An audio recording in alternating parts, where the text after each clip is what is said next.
Jemi rikthyer në studion e Start, do të flasim tani për një trend I cili ka pushtuar rrjetet sociale, një trend ku ChatGPT përmes informacionit që ka për ty edhe të gjithë historikut krijon edhe një karikaturë e cila me sa duket për pjesën më të madhe të njerëzve është kthyer në një gjë shumë interesante sepse I nxjerr ato karakteristika kryesore të punëve të tyre të përditshme. Për të diskutuar më tej lidhur me këtë trend, u kam të ftuar në studio eksperten e marketingut digital Fationa Murati. Mirëmëngjes, mirë se erdhe dashur. Mirëmëngjes, faleminderit për ftesën.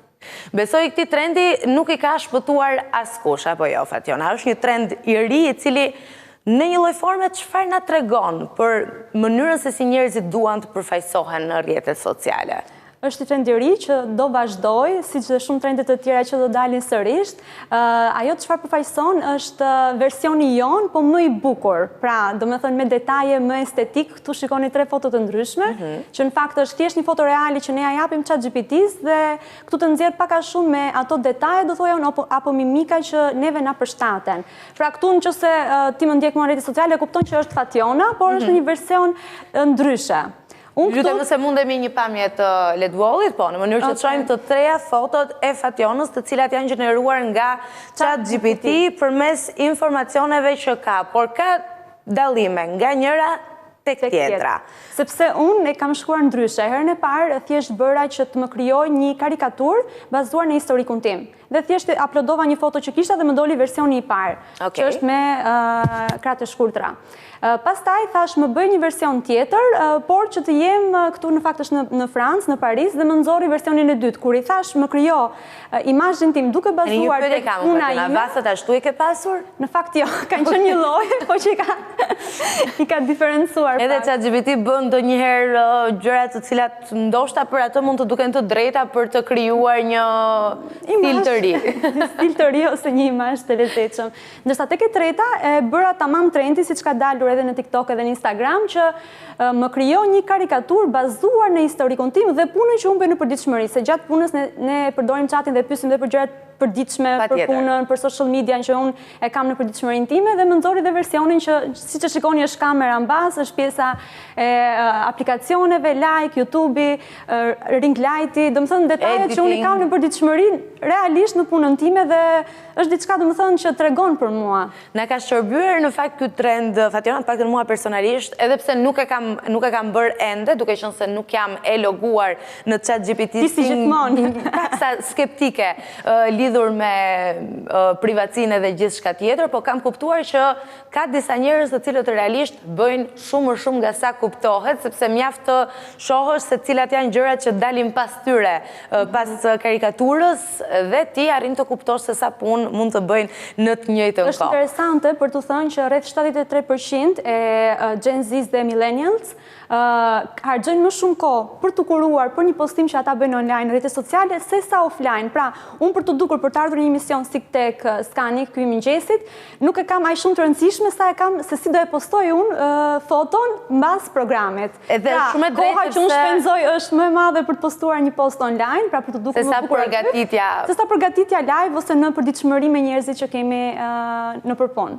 Po kjo është e rëndësishme sepse na tregon patjetër edhe atë tendencën që tashmë është pranuar prej kohësh që rrjetet sociale janë burim I një pune të re, janë burim I të ardhurave për disa, janë burim I kontakteve të reja, prandaj edhe vëmendja për të nxjerrë gjërat në formën më të mirë estetike është aq e madhe sa na e tregove edhe përmes një statistike. Është kjo edhe një formë e re ndërtimit të brandit personal në online për ato trende që po dalin kohë pas kohë. Ne kemi diskutuar për ato fotot e famshme me bor, po tani jemi tek karikatura personale bazuar në historikun që ChatGPT ka lidhur me pyetje të ndryshme që mund t'i kesh bërë sa I përket punës. Absolutisht që po, është një formë e re të krijuarit brandit personal, nuk do thoja që është fake, por njerëzit me anë të këtyre trendeve duan të nxjerrin, të kurojnë, siç e tham më lart, pjesën e tyre vizualisht se si duken dhe estetikisht, por duan të nxjerrin dhe tiparet e tyre. Unë nëpërmjet kësaj foto kam nxjerrë përditshmërinë time, punën time. Dhe pjesa, si thua, e brandit personal, tashmë me anë të inteligjencës artificiale është më I lehtë dhe ka ndryshuar ose po thuash po bëhet një evolucion. Në qoftë se më përpara ne për të krijuar brandin ton personal, duhet bënim video, duhet bënim xhirime, unë duhet kurohesha, të kisha një kamerë profesionale, të merresha me pjesën e filtrave, unë tashmë këtë gjë e bëj me anë të avatarit, e bëj me anë të këtyre aplikacioneve, e bëj me anë të ChatGPT-s, një postim i tillë tregon për mua, tregon për përditshmërinë time dhe ka, po në qoftë se do shikosh tipare që ngjajnë me mua, me stilin tim të veshjes, me stilin tim të kurimit, të këto detajet, stili im i jetesës ose përditshmëria ime. Pra, mund të themi që në një farë forme po e evolucionon ose po e ndryshon krijimin e brandit personal asaj se çfarë ne duam të shesim tek konsumatori final ose tek followersat që na ndjekin në përditshmëri. Edhe pse për mua më duket paksa e frikshme, sepse ti e përmende që më herët do duhet bënim një sër etapash të ndryshme për të arritur në një realizim të mirë të një fotoje të re të profilit, kurse sot këto i bën inteligjenca artificiale. Mjaft i japësh orientimet e duhura, ti thuash çfarë kërkon. A është duke i zhdukur tashmë zyrtarisht disa profesione nga ajo çfarë ne kuptojmë ditë pas dite inteligjencë artificiale? Varet nga industri të ndryshme, po për sa i përket këtyre trendeve ose pjesës së social medias, digital marketing, po shohim që tashmë inteligjenca artificiale dhe këto aplikacione po bëhen pjesë e përditshmërisë. Nëse ne në fillim përdorim Instagramin, filtrat e Instagramit, filtrat e Snapchatit, filtrat e TikTokut, tani po na kthehet thjesht e natyrshme edhe përdorimi i inteligjencës artificiale dhe postimeve që ne bëjmë me anë të saj. Pra, po na e shton kreativitetin, po na bën të paktën për sa i përket tash industrisë digital marketing, industrisë kreative, thjesht po e shton dhe do impenjim që ti të jesh, si thua, i updateuar me trendet më të fundit që dalin dhe ti improvizosh o ti vendosësh në punë në përditshmërinë tënde. Te pjesa e kreativës vetëm po të shton kreativitetin. Edhe nga statistika të ndryshme është thënë që shton kreativitetin me 36%. Pra, fusha e kreatives është okay. Për sa i përket pastaj disa aplikacione, disa punëve të tjera që janë manuale, aty po që është e vështirë dhe duhet të gjejnë ose të shikojnë hapësira për mundësi të tjera, sepse manualja tashmë zvendësohet shumë shpejt dhe thjesht me anë të inteligjencës artificiale. Ti thua që e rrit kreativitetin, unë jam plotësisht dakord me ty, sepse dikur do duhet të hapeshin libra të ndryshëm edhe të gjeheshin, po themi, referenca për të marrë një informacion ose për të ndërtuar një struktur teksti, po themi, në këtë rast, kurse sot mjaft futesh në një chatbot inteligjencës artificiale, qoftë ky chatboti OpenAI, qofta i Google, po nga ana tjetër, unë të ndalesha tek një lajm që e thash vetëm pak momente më herët në një nga rubrikat që ne kemi këtu në Start, tek Virali. Flitej për Gen Z, për gjeneratën e vitin 1997-2010 në mos gaboj, që kanë një IQ më të ullët se sa brezat e më parshëm. Këtë e thoshte të paktën një profesor i një universiteti i mirë njohur, kudo edhe kishte ngritur si shqetësim real që fakti që ne po zhvillojmë kaq shumë inteligjencën artificiale, po ull IQ njerëzore tek brezi Z.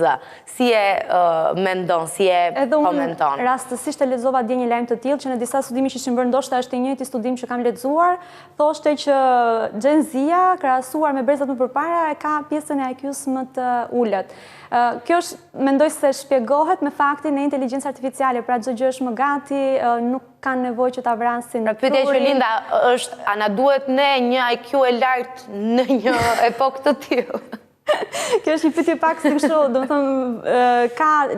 nëse unë do them diçka këtu do merret, do komentohet, do bëhet virale dhe do të jemi shumë kujdesshëm, nuk do thoja që do ulte IQ-n ose nuk do thoja që ka nevojë që të kesh IQ të lartë për të përdorur, por që pjesa e IQ-s, si themi, nuk është se të ndikon te pjesa e përdorimit të inteligjencës artificiale. Pra, njerëz nga më të ndryshëm, mund të themi dhe ato që ndoshta nuk mund ta kenë IQ-n të lartë, dinë të krijojnë të bëjnë çmendurira thjesht nga komunikimi që mund të kenë me chatbotin ose me ChatGPT-n dhe pyetjet, si thuash, intriguese që mund t'i bëjnë atyre. Është të vjen keq në fakt atë gjosh që po bjen pjesa e tendencës IQ-s ose pjesa e mendimit kritik më së shumti, por ndoshta duhet përshtatemi me kohën edhe të zhvillojmë aftësi tek teknologjia dhe patjetër të zhvillojmë edhe inteligjencën emocionale, kjo duhet mbetet në çdo kohë. Pjesa e emocionit është diçka që nuk e zvendçon dot asnjë njeri. Po mua më duket sikur njerëzit tentojnë të tregojnë emocion përmes këtij trendi të paktën. Unë këtu doja të thoja diçka tjetër që me anë të këtyre trendeve duan të flasin për karakteristikat që kanë, personalitetin e tyre dhe duan që të jenë autentik tek ajo që postojnë.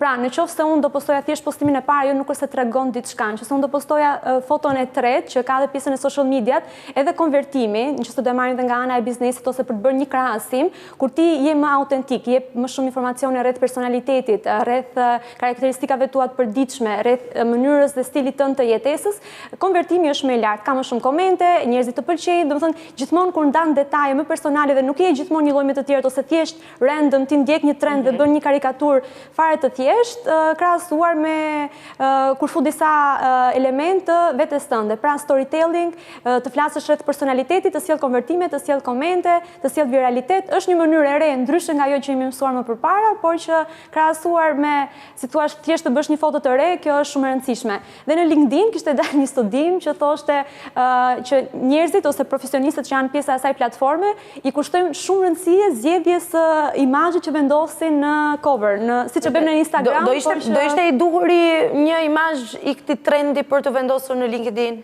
Këto që kam zgjedhur unë këtu jo, po unë kam dhe foto të tjera, nëse unë do bëja një foto të tjetër që ndoshta nuk është me telefon në dorë, patjetër që po do ishte profesionale për të vendosur si foto e profilit në LinkedIn, që është një profil profesional. Po në CV mund ta dorëzojmë një CV me një imazh të gjeneruar nga inteligjenca artificiale? Tu nuk besoj se do ishte gjëja e dur, se kuptohet që në CV duhet të jesh sa më shumë real dhe të kesh informacione të vërteta.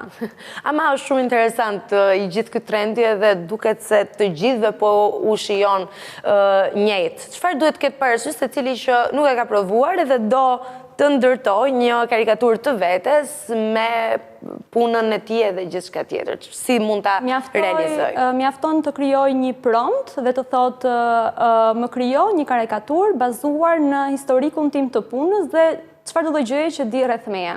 Vetëm kaq, uploadon foton, është free dhe të dalin rezultatet bazuar dhe në komunikimet e mëparshme që ke bërë me inteligjencën artificiale. Po nëse nuk ka komunikimet mëparshme, mund t'i thuash disa nga karakteristikat çfarë ti bën në punën tënde të përditshme dhe ai ta nxjerr patjetër. Mjafton ta uploadosh të kesh foton tënde, të thuar si e do, në fakt tek shembulli i parë që po bëja, nuk e kisha vendosur një foto, se thjesht po testoja dhe po shikoja rezultatet që do më dilnin, mjaftonte ti shkruaj që më krijo një karikaturë bazuar në trendin më të fundit që po bëhet dhe më nxorri 3 versione që unë të zgjedhja. Do një thoshte dëshiron një stil që është luksoz, dëshiron një stil që është profesional, apo dëshiron diçka fani dhe komike. Dhe unë patjetër zgjodha diçka që ishte profesionale, që lidhet me karakterin tim dhe me përditshmërinë time. Pra të jep opsione dhe se si ti do dëshiron ta ndërtosh këtë karikaturë. Që padyshim e kam parë ta bëjnë thuaj se kushdo që njoh në rrethin tim e ka bërë dhe është diçka shumë interesante vërtet dhe patjetër shijon. Mua më argëton personalisht teksa shoh njerëzit që e postojnë edhe në një lloj forme kuptoj ndoshta më mirë se çfarë ata bëjnë në ditën e tyre. Unë vura re, domethënë dhe nga shoqëria kur e diskutoj, kur merremi që bëjmë gjëra me inteligjencë artificiale, fiksohemi aq shumë dhe rrim duke e parë gjatë gjithë kohës që si dukemi, a jemi mirë, a kam harruar diçka, kështu që është diçka që do të merr vëmendjen, por mund të jetë edhe një mënyrë anti-stres, diçka që mund të merresh në kohën e lirë duke testuar dhe provuar versione të ndryshme të vetes tënde. Dhe një pyetje që është po aq e rëndësishme sa gjithçka tjetër, madje më e rëndësishme se gjithçka. Unë ta thash jam pak skeptike edhe prandaj qëndroj jashtë logimit në chat GPT, cilat janë a ka rreziqe nga ana e privatësisë dhe përdorimit të dhënave personale, sepse ne po shohim një chatbot i cili me sa duket ka ruajtur gjithçka e kemi pyetur, ka ruajtur çdo informacion që ne kemi vendosur aty. Dhe tashmë është në gjendje të krijojë një imazh që dukshëm na tregon se na njeh fort mirë. A ka rreziqe?